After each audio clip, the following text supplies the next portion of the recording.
I love you too! Wow! Magandang umaga na sa ating lahat, Thomasians! Nakakatuwa namang malaman na meron palang Ashloyd na Thomasian. At meron ding Ashrold na Thomasian. Wow! Nakakatuwa. Happy 400 years po sa atin, sa ating minamahal na university, Catholic University. At of course, I'm very, very happy po to be here with all of you. Ngayong umagang ito, madaling araw. Madaling araw na ba? Opo. So, maraming salamat. Thank you po for having me. At mukhang nag-enjoy ang lahat. Gising na gising pa ang lahat. Sanay sa puyatan. Talaga naman. Of course, we are also celebrating the start of the 500th year of the University of Santo Tomas. Wow. Looking forward tayo to celebrating another 100 years. Di po ba? So, ito po. Napa-super bass ako dahil medyo madaling araw na. Ayan, sana po na-enjoy niyo yun. Medyo hindi lang bagay sa dress ko. Ayan. Okay. Hi, Tito Bobby! Hello. Okay. Gusto ko lang pong magpasalamat. Naalala ko po, parang nakakaiyak naman yung ating music. Nag-high school po ako dito for 2 years, pero sobrang ako nalungkot dahil kailangan kong umalis. Kailangan ko mag-stop ng regular schooling kasi naging busy na nga po yung schedule ko nung nagpumasok ako ng show business.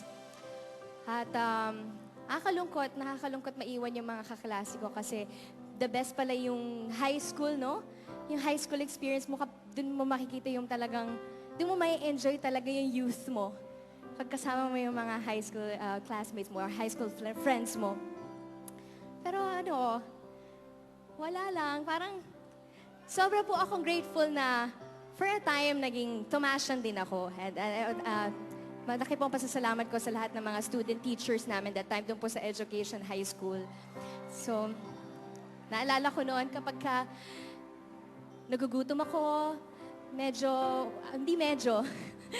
kulang yung yung baon ko. Nakadungaw lang ako sa bintana. Titingnan ko yung mga kaklase ko. Oh! Ayan. Tapos naalala ko noon, every after ng class, nagkakayayaan ng barkada sa Jollibee, dyan sa Dapitan. Tama? Or dyan sa Pinoval ba?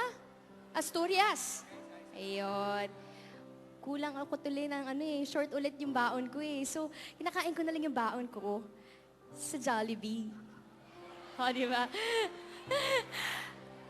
At, syempre, may mga kabarkada ako. So, nililibre din naman nila ako. Diba? Ng burger steak. O, ayan. Ng Chicken Joy. Akalain mong Jollibee endorser na ako ngayon. Bongga. Di ba?